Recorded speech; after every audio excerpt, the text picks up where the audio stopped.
This is a video editorial for the LeetCode weekly contest 487. I'll be going through my solutions in the order presented in the contest itself, and after the fourth problem, I'll add my screencast where you can see me solving live and how I debug the problems and stuff. So Q1 was cool for a Q1 in my opinion. Basically, you are given an array n, you are given an integer n, and you need to count the number of monobit integers in the range 0 to n, and a monobit integer is an integer where all the bits are same. So like one thing here was we need we need to do some checks, like, so if n is 0, if the element is 0, then it is a monobit, right, since all the bits are 0. But now as soon as we add a bit 1, if we check any number greater than 0, that means any bit in it would be 1, right? And that means all of the bits should be 1. So for this case we can increment 1 manually, and for the other case we just need to check if the number is of this form. Basically you have some zeros and then you have all of them as ones.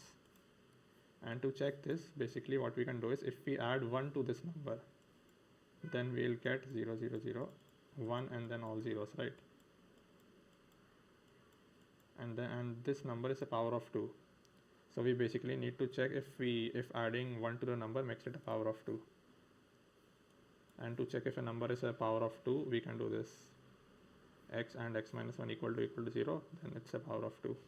Actually, now that I think of it, we don't even need this, since this will work for the 0 case as well. Let me verify it once.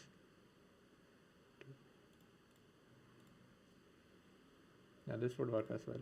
Obviously, like if n was like till 1e5 or something, you could pre-compute the answer in a DP array and then return using that. Or if it was like till 1e, let's say 18 or something, then you would do digit DP, right? You would convert it into binary and then you would do digit DP.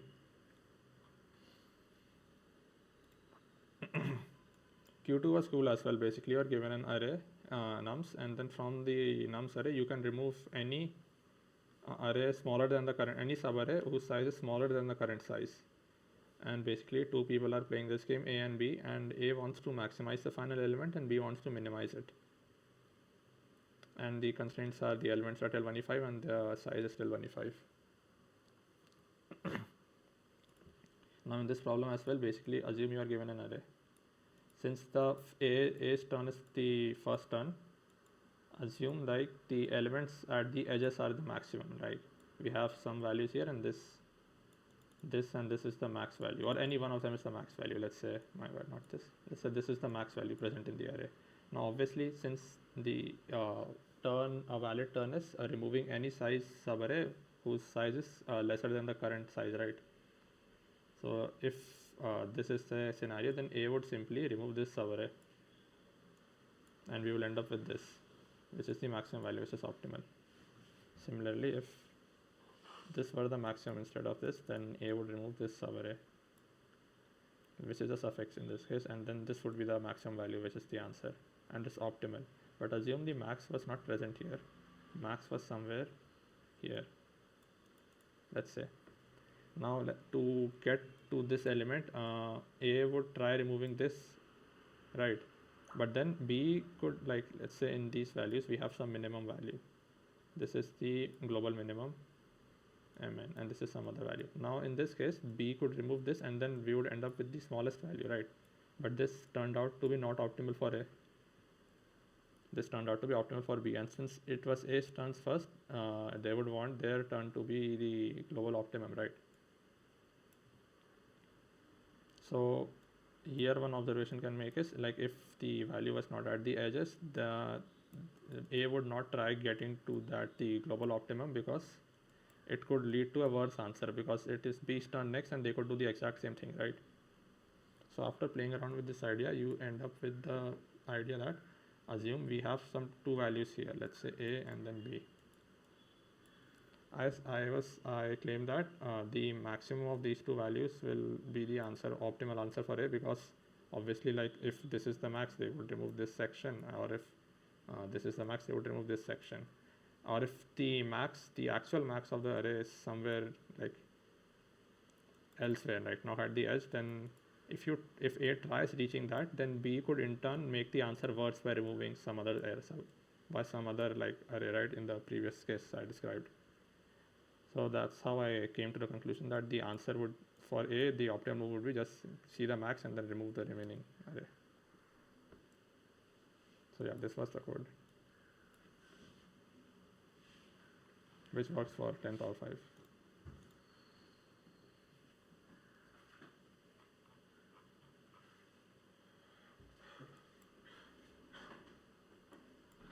Q3 was a design problem. Basically, you are given a system where is in the system you will receive rider IDs and driver IDs, and you have to match the earliest rider with the earliest driver.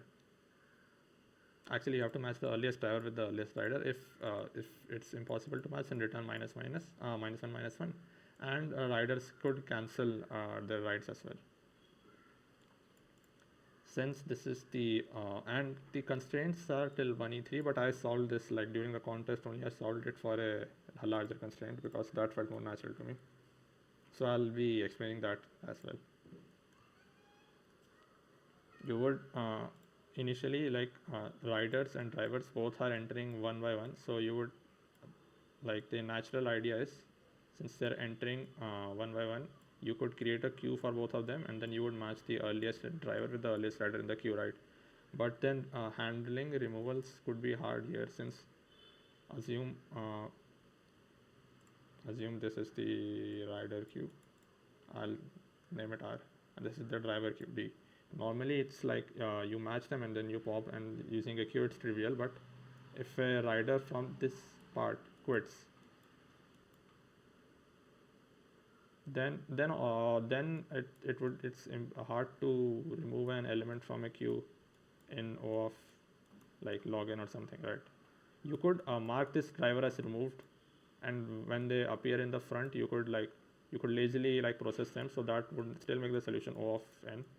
But during the contest, I didn't want to like handle that, so instead of this queue, I used a set of time comma ID, rider ID or driver ID, whatever, and I'm incrementing time one by one per every operation, so that the first in first out nature of a queue is maintained, and then since it's a set, I can remove any element in login.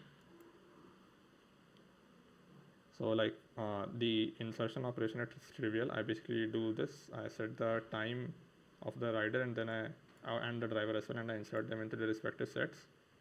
For the matching operation, I can just see if both of them are non-empty and get their first and then remove their first. And for the cancelling operation, I can get the time of the rider ID defined, and then I can remove it from the set trivially in login. This is an queue into login approach, since I'm using a set, but this can be done in O of Q as well if we do the lazy processing thing I described earlier. Yeah, and this was my code. Basically, you initialize a time variable.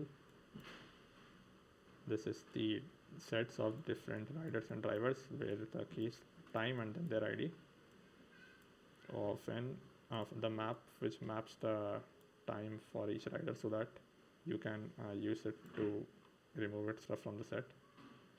Initializing, adding the rider, adding the driver.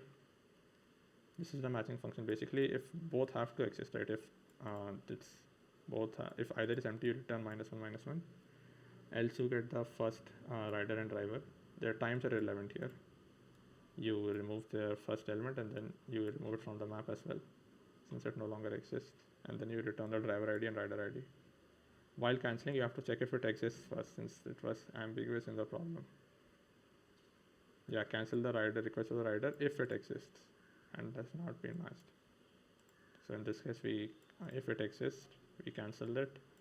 By cancelling, I mean you get the time, remove it from the set and from the map. Again, as I stated, this can be done in O of like Q, where Q is the queries, if we do the lazy processing thing. And this would work for 1e5. Like the constraints for some reason stated 1e3. I guess they wanted you to duplicate queues every time, which is weird for a Q3, but alright. Q4 was and I spent a lot of time debugging Q4. I got the idea pretty quick, but like there were a lot of like one-off errors and stuff, and a hilarious typo as well, which cost me another wrong answer. So the idea is like you are given an array again, and you have to find the longest subarray which is alternating, and an alternating subarray is described like this. The element is like this. These are the values, right? We go from a low to high, then high to low, and low to high.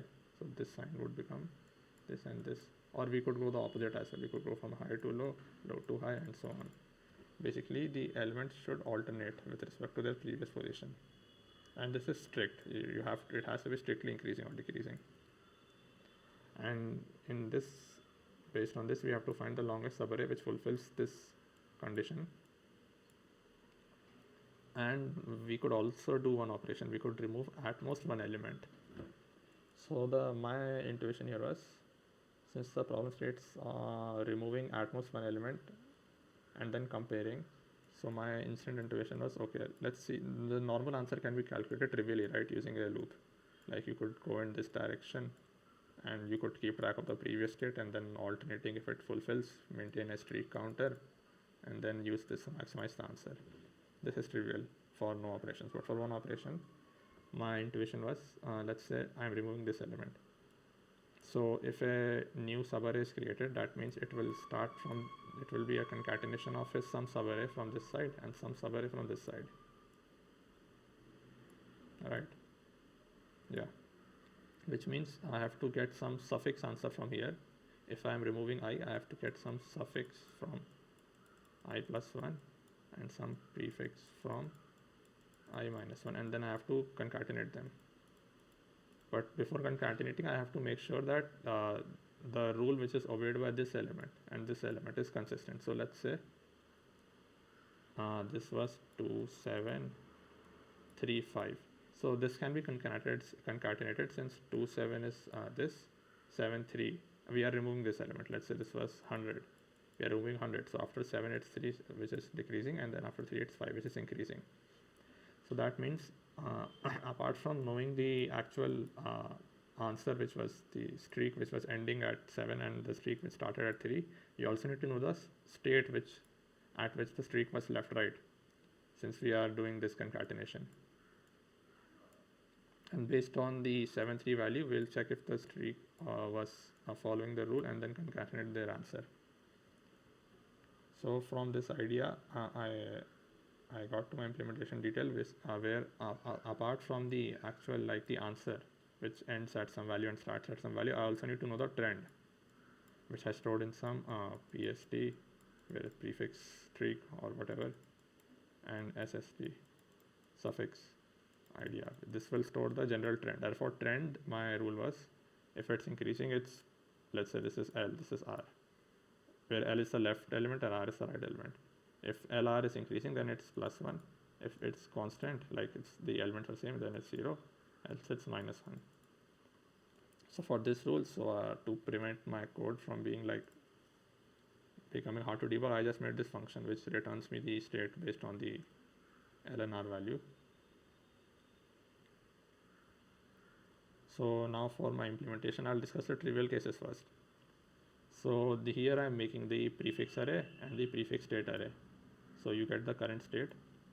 If the current state is 0, which means after the elements are same, right? Which means let's say after 7, there was another 7. So here the current state is 0, right? Since L and R are same. Then the longest subarray, the longest answer ending at 7 would also be 1, since this is the only streak possible. So in this case, streak is 1. If it's same as the previous streak, so let's say we were increasing, so it was 2, 7, 9. Here the current streak is 1 and the previous streak was also 1. So in this case, the longest answer ending at 9 would be 2, right? Since 7, 9 is a valid alternating subarray. So in this case 2. Else if it's different, so that means let's say it was 2, 7, 1. So here the streak was 1 and then here it was -1. So we would just increment the current streak value. Like here the streak was 2, it would become 3, which tracks since the 2, 7, 1 is a valid alternating subarray. Then I'm just putting the values in my state and my prefix. in my prefix array, in my prefix like values array, and then I'm incrementing this, and then I'm doing the next thing just for in the reverse direction. So here for prefix I went like this, and for suffix I'll go like this. Instead of prev it's next, since like I'm considering the right element first. And now here this basically I'm just one answer is could be valid like without any removals, right? One sec. Like we also need to consider the case where the optimal answer is without any removals. So for that I just got the max from my prefix or my suffix array, regular like the my initialized array, and then I initialize my max answer for this. And now we have to do the removal check. So assume I am at I. So my left index is I minus 1 and my right index is I plus 1, and I'm removing I. First of all, we need to get the state with respect to I and I minus 1, right? So if let's say the state is like this, which is 1, that means the state ending at I minus 1 should either be like this or like this, which is the only case in which we can concatenate the answer, right? And similarly, I'll draw using some other colors. So this is my I minus 1. Oh my bad, one sec. This is my I minus 1, which is Li, and this is my I plus 1, which is Ri. So let's say if the current state with respect to I minus 1 and I plus 1 is like this. So the only way we can concatenate the answer would be if the state ending at I minus 1 is like this or like this, and the state starting from I plus 1 is like this or like this, right? So using the array, with the st array which we made previously, we could get the states ending at and starting from some index, and using the prefix and suffix values we could get the lengths. And then for concatenating, if our rule is permitted, basically, then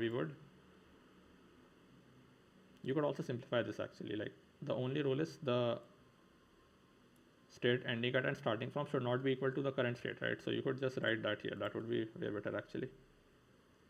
So it would be pst li unequal to cur.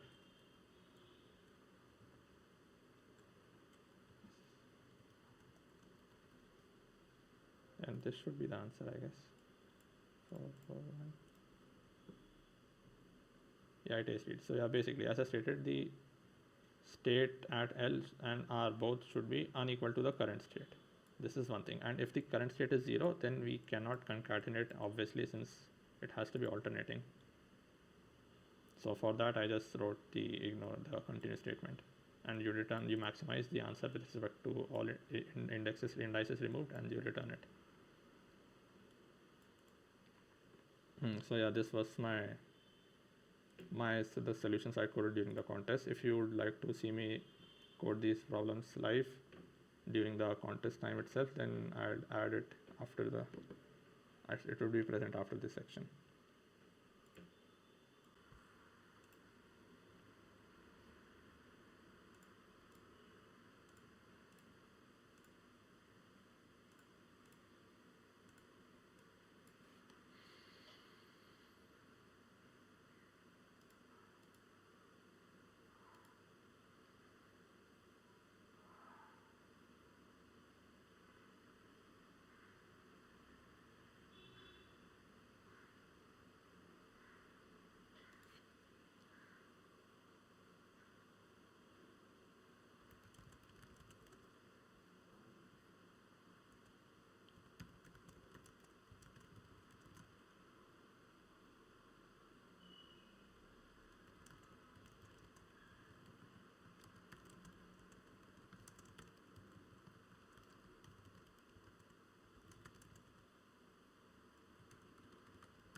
Mm.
क्या